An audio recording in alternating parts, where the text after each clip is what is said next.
Hello friends, मैं Nilesh Joshi London से बात कर रहा हूँ आपके लिए। मुझे यूपी और योगी जी दोनों बहुत प्यारे हैं। दोनों की मुझे बहुत फिक्र है। तो मैं नहीं चाहता हूं कि ये दफा यूपी का वोटर जो दिल्ली में अरविंद केजरीवाल ने दिल्ली के वोटर को मूर्ख बनाया था, ऐसा मूर्ख बन जाए। आपका वोट बहुत कीमती है। आपका वोट देने के पहले 1000 दफा नहीं, 1 लाख दफा सोच लीजिएगा। अरविंद केजरीवाल ने फ्री बिजली फ्री पानी में दिल्ली वाले फंस गए। आज दिल्ली की हालत क्या है? पूरा भारत अच्छी तरह से प्रोग्रेस कर रहा है, लेकिन अरविंद केजरीवाल खुजलीवाल कुछ भी, दिल्ली में प्रोग्रेस के नाम पे जीरो, कुछ भी नहीं है। मतदारों को दिया, शाहीन बाग उधर हुआ, हिंदुओं की पिटाई हुई, कत्ल हुई। हाँ, तो मैं यूपी वाले को बताना चाहता हूं कि योगी जी के अचीवमेंट क्या क्या है। योगी जी ने आने गए 4-5 साल जो आए, योगी जी ने क्या क्या किया हुआ है। सबसे ज्यादा स्ट्राइकिंग जो मेरे मन में है यूपी के लिए, वो law and order. Law and order क्या है? सामान्य नागरिक की कोई सलामती नहीं थी यूपी में। कोई बाहर नहीं निकल सकते थे प्यार से, बहन बेटियां बाहर नहीं जा सकती थी रात को। क्यों?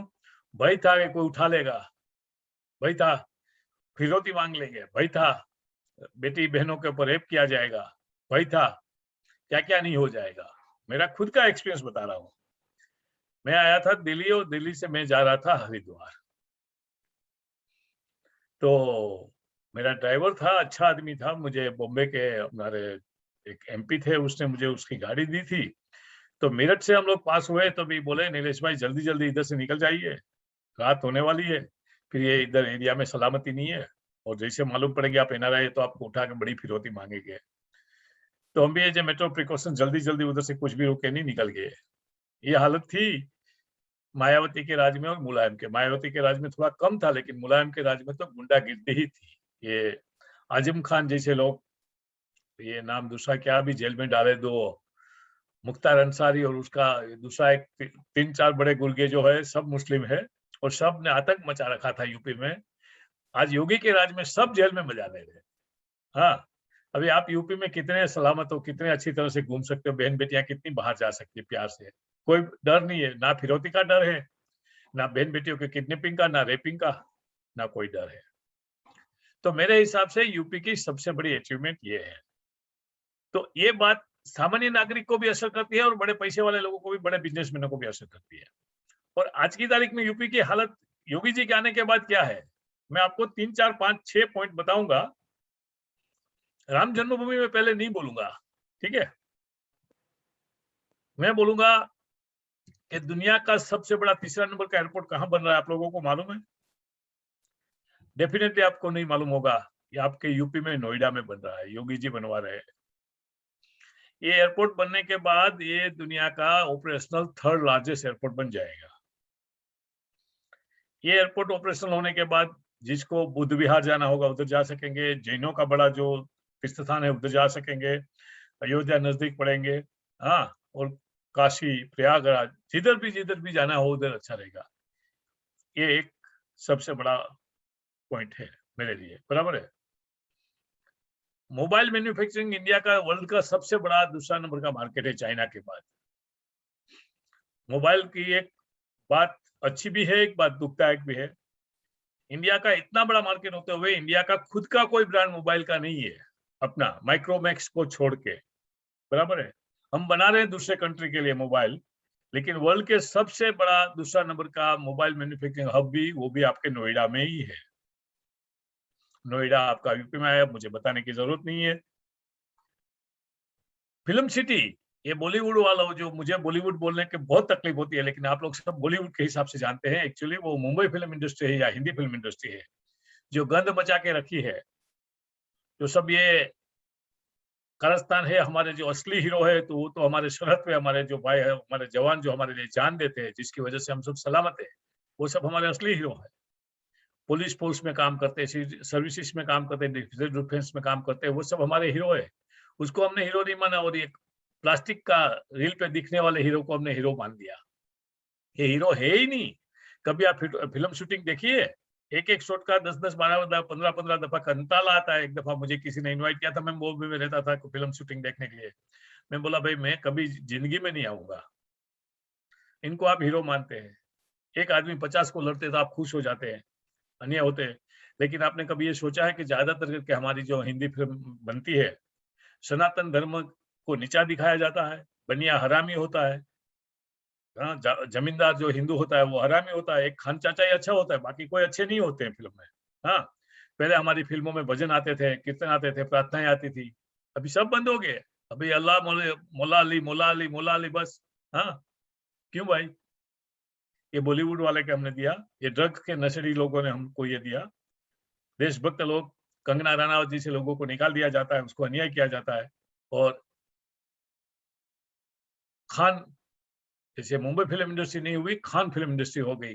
खान लोगों का कब्जा है, दाऊद के पैसे लगते हैं।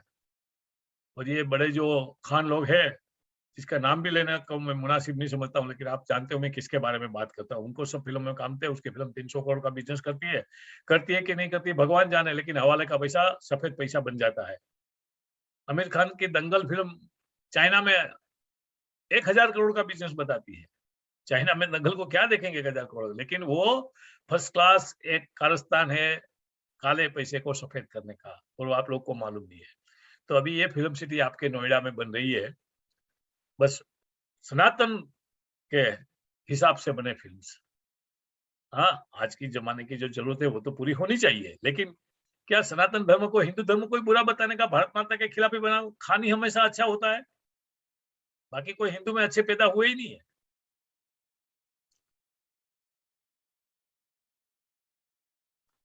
अलीगढ़ मुस्लिम यूनिवर्सिटी जो पाकिस्तान की जन्मदात्री है, पाकिस्तान का विचार उधर से पैदा हुआ था।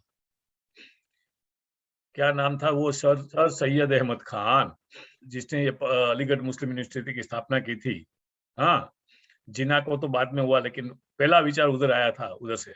तो सर सैयद अहमद खान ने ये जन्म भूमि थी पाकिस्तान की, जो विचारधारा उधर से शुरू हुई थी। आज भी देवबंद में भारत हिंदुओं के खिलाफ ही कारस्तान चलते हैं। पुष्पेंद्र जी के वीडियो सुनिएगा, वो अलीगढ़ मुस्लिम यूनिवर्सिटी में वही एरिया में पैदा हुआ, उधर ही बड़े पले हुए, उसको कंपलसरी नमाज पढ़नी पड़ती थी। पुष्पेंद्र कुलश्रेष्ठ के वीडियो आप लोग ने देखे होंगे, नहीं देखेंगे तो देख लीजिएगा, आपको भान आ जाएगी क्या होता है। बराबर है। वो अलीगढ़ मुस्लिम यूनिवर्सिटी की जमीन हमारे एक राजा थे, उसने डोनेट की थी, उसके ऊपर ही अलीगढ़ मुस्लिम यूनिवर्सिटी बनी हुई है। हाँ, और वो हमारे खिलाफ ही बातें चलती है उधर से। उधर हमारा भारत का सबसे बड़ा डिफेंस कॉरिडोर बन रहा है। लास्ट वाली जो बात है कि भव्य राम मंदिर बन रहा है अयोध्या में। अयोध्या एक अच्छा टूरिस्ट सेंटर बनेगा, यूपी वालों की शान बढ़ेगी। यूपी में कोई कमी नहीं है, यूपी भारत का सबसे बड़ा स्टेट खाली नहीं है, सबसे बड़ा ज्यादा पॉपुलेशन वाला स्टेट नहीं है। यूपी में बहुत सी अच्छी चीजें हैं। यूपी वाले मेहनती होते हैं, बहादुर होते हैं। हमारी आर्मी में भी यूपी वाले बहुत सर्विस देते हैं। भारत के ज्यादा से ज्यादा प्राइम मिनिस्टर यूपी से आए हुए हैं। लेकिन यूपी वाले की हालत क्या होती थी, मुंबई में यूपी वाले बेचारे काम करने के जाते हैं, बिहार वाले काम करने के लिए जाते हैं। ये शिवसेना वालों ने क्या हालत किया था यूपी में, यूपी वालों का, बिहार वालों का, पकड़ पकड़ के कूटते थे उसको निकालने के लिए, रिक्शा जलाई दी जाती थी उसकी। तो आज योगी ने आप लोग को सम्मान दिलवाया है। आपका वोट सस्ते में मत बेचिएगा, 1000 दफा सोचिएगा। फ्री की लालच में ये लोग आपको फ्री की लालच ही देंगे और कुछ दे नहीं सकते हैं। इनके पास कोई मुद्दा ही नहीं है, प्रोग्रेस का, डेवलपमेंट का कोई मुद्दा ही नहीं है। तो आप ओपोजिशन वाले, और खास करके अरविंद केजरीवाल जैसे,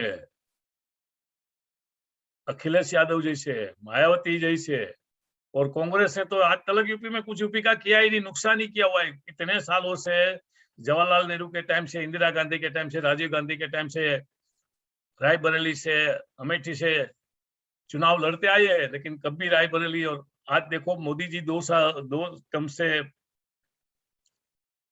काशी से चुनाव लड़ते हैं, काशी की शक्ल बदल हो गई है बिल्कुल। ये होता है डेवलपमेंट। 2 टर्म्स लड़ी थी स्मृति ईरानी, पहली टर्म्स में राहुल गांधी से हार गई थी अमेठी से, दूसरी टर्म्स में जीत गई। आज अमेठी की हालत देखो आप, अमेठी का कितना प्रोग्रेस हुआ है।